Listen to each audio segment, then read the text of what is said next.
aqui examinando o livro O que é Espiritismo. Esse livro foi escrito por Allan Kardec e foi editado em 1859.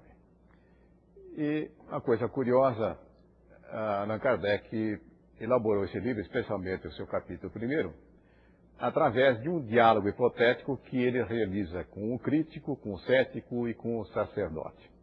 Eu fico até imaginando, seria fantástico se nós pudéssemos ver Allan Kardec um dia, né, num programa que nem aquele do Roda Viva, né, colocando Allan Kardec ali no centro e o crítico, o cético e o sacerdote fazendo as perguntas. Mas como isso não é possível, nós podemos, quem sabe, em nossa imaginação, realizarmos esse tipo de programa. Agora, esse livro, O que é Espiritismo, é um livro dedicado para iniciantes na doutrina espírita, mas não só para iniciantes, porque aquele que já conhece a doutrina espírita, dominando as questões que são aí apresentadas, certamente terá uma habilidade muito maior quando estiver sendo solicitado para trazer esclarecimentos a respeito da doutrina espírita. E a propósito da importância desse livro, O que é Espiritismo, nós podemos encontrar comentários de Herculano Pires, que consta numa das edições desse livro, O que é Espiritismo, e que eu vou aqui, para ser preciso, ler o que é que Herculano Pires acha do livro O que é o Espiritismo. Vamos ver a contribuição desse mestre fantástico também da doutrina espírita, que é o Herculano Pires. Então, na edição da LAC, com tradução de Wallace Léo V. Rodrigues, há uma notícia escrita por Zé Herculano Pires, da qual eu destaco o seguinte, dito então por Herculano. Muitos espíritas pensam que esses pequenos livros introdutórios não têm mais nenhum interesse. É uma ideia falsa, resultante da falta de estudo metódico e, portanto, sério do espiritismo. Nenhum estudante consciencioso endossa esta opinião.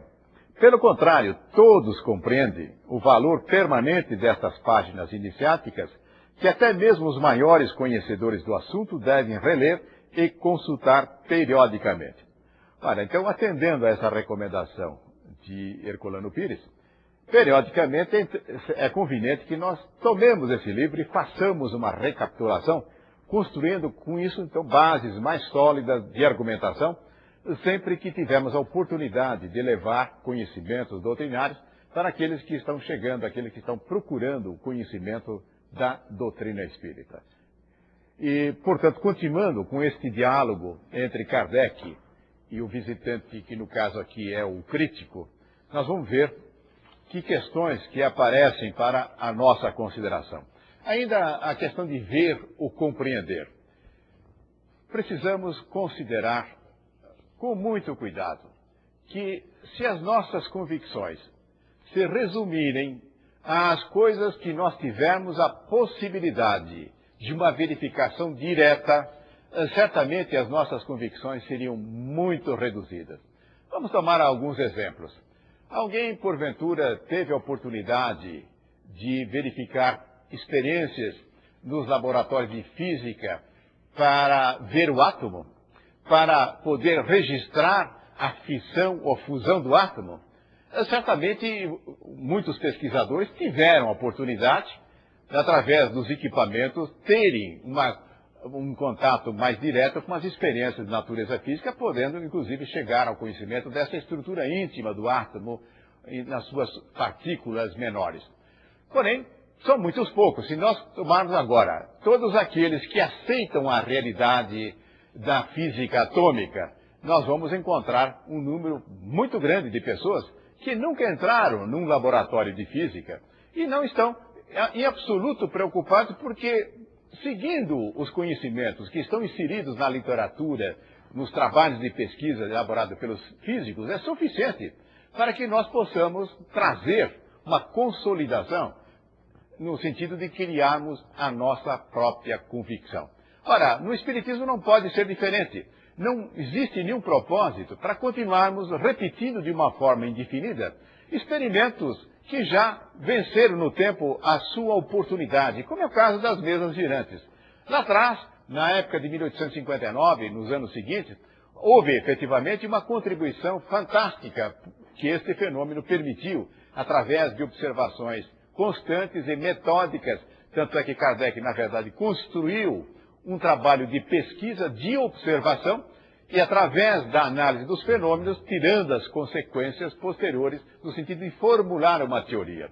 Então, note, através da observação é que se formou a teoria, e não ao contrário, em que havia uma teoria e que posteriormente tenha sido, vamos dizer assim, convalidada através das experiências.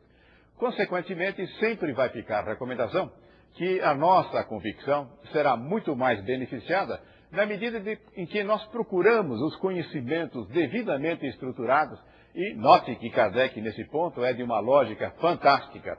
Se no Livro dos Espíritos nós vamos encontrar lá a sucessão de perguntas que ele elaborou e que depois pacientemente recolheu as informações do plano espiritual, construindo esse monumento que nós conhecemos hoje como Livro dos Espíritos, no caso do livro que é Espiritismo, no lugar das perguntas elaboradas por Allan Kardec, ele coloca as perguntas na boca dos seus interlocutores. No caso que nós estamos examinando aqui hoje, naquele que nós conhecemos como sendo o crítico. A experimentação e observação como método de pesquisa espírita. É bom lembrarmos que a época em que Kardec elaborou seus estudos, a ciência estava no apogeu do seu progresso.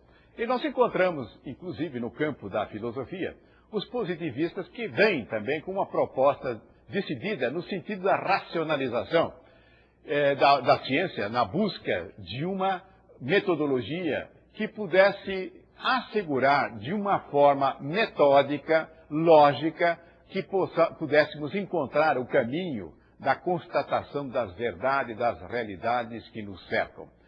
Ora, na medida em que nós tivemos o brilhantismo e esse progresso fantástico da ciência, é claro que Kardec, sendo um cientista também, acompanhando a realidade daquele momento, valeu-se das perspectivas surgidas com esta nova visão, com este progresso fantástico da ciência, para beneficiar o conhecimento agora neste campo espiritual. Enquanto que, no passado, normalmente, os conhecimentos de natureza espiritual vinham através de revelações manifestadas através de uma pessoa. É o caso, por exemplo, das religiões mais importantes que nós conhecemos. O próprio cristianismo nos vem através da pessoa de Jesus. O islamismo vem através da pessoa de Maomé. O budismo vem através da pessoa de Buda. Então, como vamos dizer assim, revelador de um conhecimento. O Espiritismo já tem uma característica diferente. O plano espiritual verte através da mediunidade, nos mais diferentes lugares, informações a respeito dessa realidade. E cabe ao pesquisador juntar essas informações, analisar essas informações, observar, portanto, e na medida em que for catalogando o resultado dessas experiências, pode chegar a conclusões que venham a formular possibilidades de se construir teorias. Tanto é que, através desse caminho, Kardec acabou construindo um verdadeiro monumento, que é aquilo que nós conhecemos hoje como a doutrina dos espíritos. Inclusive, as consequências de natureza moral são provenientes do próprio relato, da própria experiência colhida ao longo das experimentações. Consequentemente, é necessário que nós atribuamos uma grande importância para este método em que nós usamos para o conhecimento das coisas que nos vêm através da mediunidade. E uma coisa interessante nós registrarmos, qual era o cuidado que Kardec tinha no sentido da veracidade das comunicações recebidas do plano espiritual? Estabeleceu-se naquela ocasião um método que nós conhecemos como controle universal. Em que consiste o controle universal? É a mesma informação sendo difundida, sendo trazida para o plano físico através do médium, mas através de diversos espíritos que se comunicam através de diversos médiuns em locais diferentes. Com isso, então, nós temos uma comunicação que se universaliza. Não é a informação de um único canal, que possa estar vindo através de um único espírito, que esteja vindo através de um único médium, num único local. Se assim fosse, certamente este médium poderia, eventualmente, estar equivocado, poderia estar interferindo na própria qualidade da comunicação, ou mesmo o espírito comunicante, ele pode ser aquele que venha construir determinadas colocações, determinadas teorias, que pode pertencer ao seu núcleo de convencimento, de convicção, e não ser algo que é aceito de uma forma generalizada no próprio plano espiritual. E essa recomendação do controle universal não se esgota pela elaboração dos livros básicos da doutrina espírita, que, segundo nós sabemos, corresponde ao livro dos Espíritos. Posteriormente houve, então, o livro dos Médiuns, o Evangelho segundo o Espiritismo, o Céu e o Inferno e terminando com o livro A Gênese. Todos esses livros foram construídos tendo esse cuidado de verificar através da experimentação, buscar a comunicação através dos médiuns, inquirindo espíritos os mais diferentes, nos lugares mais diferentes. E Kardec chega a mencionar, inclusive, no seu trabalho, em que ele recebeu a contribuição dos mais diferentes centros espíritas. Ele fala até de cerca de 1000 centros espíritas diferentes, de casas espíritas dedicadas ao estudo, que vieram, certamente, criar uma sólida base para aquilo que ele estava transmitindo. Então, isso é um ponto importante. O Espiritismo não é uma opinião de Allan Kardec. E tampouco é a opinião de um espírito em particular. Houve, no plano espiritual, a constituição de uma equipe com espíritos de elevada hierarquia espiritual, portanto, altamente evoluídos, trazendo-nos essa informação. Porém, tomando cuidado também para que aquelas informações se reproduzissem segundo esta colocação do controle universal. E nos dias que correm, quando nós temos uma nova informação a respeito desta comunicação mediúnica, vale ainda observarmos este mesmo cuidado que foi adotado por Kardec naquela ocasião. A responsabilidade pela divulgação da doutrina espírita. Nós vamos tomar aqui aqueles que estão procurando divulgar a doutrina espírita no sentido positivo, querendo esclarecer o que é a doutrina espírita, levar o conhecimento para as pessoas. A todo aquele que faz isto, é evidente que deve assumir um compromisso de dominar a matéria, de ter fundamentos, de tal forma que possa ser fiel àquilo que consta das obras básicas. Se porventura nós nos dispusermos a divulgar o Espiritismo sem conhecermos a base doutrinária, é possível que comecemos a enxertar opiniões pessoais, que começamos a trazer posicionamentos de outras direções filosóficas ou científicas mesmo, e com isso nós perdemos a referência necessária para uma transferência de informação de qualidade. Portanto, os divulgadores do Espiritismo e aqueles que estão iniciando hoje pelo estudo do livro O que é Espiritismo, certamente no amanhã estarão entre aqueles que irão procurar divulgar o Espiritismo, porque não havendo um sacerdócio organizado, quem é que vai se encarregar de difundir o conhecimento espírita? É todo aquele que, através do estudo sistemático, através da frequência cursos que existem, formaste de uma forma competente para levar o benefício do conhecimento da doutrina espírita para todos aqueles que livremente estejam procurando, estejam batendo às portas das casas espíritas. E, logicamente, sempre lembrando que não é o nosso propósito correr atrás daqueles que não querem conhecer a doutrina espírita. Não fazer proselitismo. Nós não vamos salvar ninguém com isso. Nós podemos ajudar, sim, a construir uma convicção sólida, desde que também nos apoiemos no conhecimento doutrinário. Agora, aqueles que fazem uma divulgação contrária à doutrina espírita, a primeira coisa que nós vamos verificar, quais são os fundamentos, o que esta pessoa, o que este divulgador conhece a respeito do espiritismo. O normal é falarem de coisas que absolutamente não têm domínio. Consequentemente, a credibilidade desse tipo de divulgação negativa acaba sendo muito fraco. Portanto, se aquele que quer se opor ao espiritismo e quiser fazer uma divulgação contrária, competente, no mínimo, deveriam também mergulhar nos livros da codificação, beber o conhecimento que está lá e, quem sabe, aí poderia fazer uma crítica realmente competente. Em todo caso, a experiência tem nos mostrado que todo aquele que se dispõe a aprofundar na análise da codificação kardeciana, o que acontece? Ele deixa de ser crítico e passa a ser um divulgador favorável à doutrina espírita. Isso é muito comum que isso aconteça. Mas existe a questão do charlatanismo.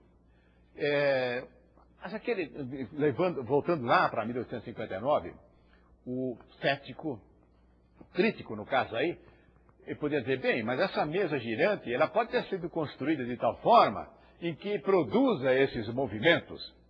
E nesse diálogo, Kardec fala, olha, não é apenas uma mesa que vinha sendo utilizada, elas se multiplicaram aos milhares pela Europa, pelo mundo todo. E, inclusive, nós podemos dizer o seguinte, deveria existir uma fantástica marcenaria para construir essas mesas preparadas, para permitir com que ela fosse capaz de fraudar o fenômeno das mesas girantes de uma forma consistente. Basta considerarmos algumas coisas muito simples para eliminarmos a possibilidade de que essas mesas girantes representassem instrumentos construídos com o propósito de fraudar a boa vontade daqueles que estivessem observando o experimento. Mas uma coisa que nós precisamos ficar atentos, e é uma recomendação que serve para os dias de hoje, a primeira pergunta que nós temos que fazer, o que benefício teria a pessoa ao produzir alguma coisa para me enganar? Então, um controle que é adequado é nós fugirmos de tudo aquilo que nos é oferecido através de pagamento. Não existe dentro do Espiritismo um procedimento em que aquilo que é oferecido pela doutrina espírita seja cobrado, quer na análise de fenômenos, quer no caso da terapia espiritual, daquilo que nós podemos chamar também da cura espiritual, e muito menos também nos cursos que são oferecidos. Isto é oferecido gratuitamente. Se depararmos com uma situação em que está havendo cobrança, nós já temos aí um indício muito claro. Fuja, fuja, isto não pertence ao Espiritismo. Porque charlatães existem em toda parte. E o fato deles estarem em toda parte não quer dizer que vamos denegrir e vamos desconsiderar os mais diferentes campos de conhecimento de contribuição humana. O charlatão existe na medicina, sem por isso nós diminuirmos a importância da medicina. Existe também na engenharia. Muitas vezes os prédios caem porque os charlatões não tiveram a competência para construir, mas isso não quer dizer que a engenharia não ofereça uma contribuição fantástica para a nossa vida. É claro, nós necessitamos fazer esse tipo de distinção. Dentro de cada atividade humana, nós vamos encontrar as pessoas que cuidam seriamente e podemos encontrar também aqueles que possam estar iludindo. Muitas vezes a pessoa pode dizer, bem, ele não cobra nada, mas quer se promover, quer se engrandecer, produzindo determinados fenômenos. Perfeitamente, isso é possível também. Agora, se nós tivermos um conhecimento adequado da doutrina espírita, nós vamos reconhecer também aqueles que, por uma promoção pessoal, por uma proposta de exibir-se, fazem coisas que não sejam corretas. A base do controle certamente sempre é buscar o conhecimento solidificado naquilo que nós conhecemos, a codificação doutrinária, nos 5 livros que eu já mencionei. E se nós fizermos isso, nós teremos a possibilidade de encararmos tudo aquilo que vier sobre o nome de Espiritismo e fazermos uma distinção muito clara, aquilo que é trigo, aquilo que é joio, e consequentemente podermos colher o trigo e daí realizarmos um crescimento fantástico em nossa vida. Consequentemente, então, o que é que nós estivemos vendo aqui nesse segmento do livro O que é o Espiritismo? Estivemos analisando novamente a questão de ver ou crer. Estivemos examinando novamente a importância da metodologia de estudo que ocorreu e ocorre ainda hoje na doutrina espírita. Kardec teve a oportunidade de frequentar muitas dessas reuniões em que acontecia ali o fenômeno das mesas girantes. Ele elaborava perguntas, recebia respostas, cotejava essas respostas. Ele recebia relatórios de médios de outras partes, fazia novamente o cotejamento das informações já recebidas, e aos poucos ele ia construindo uma convicção férrea a respeito do conhecimento que era desenvolvido.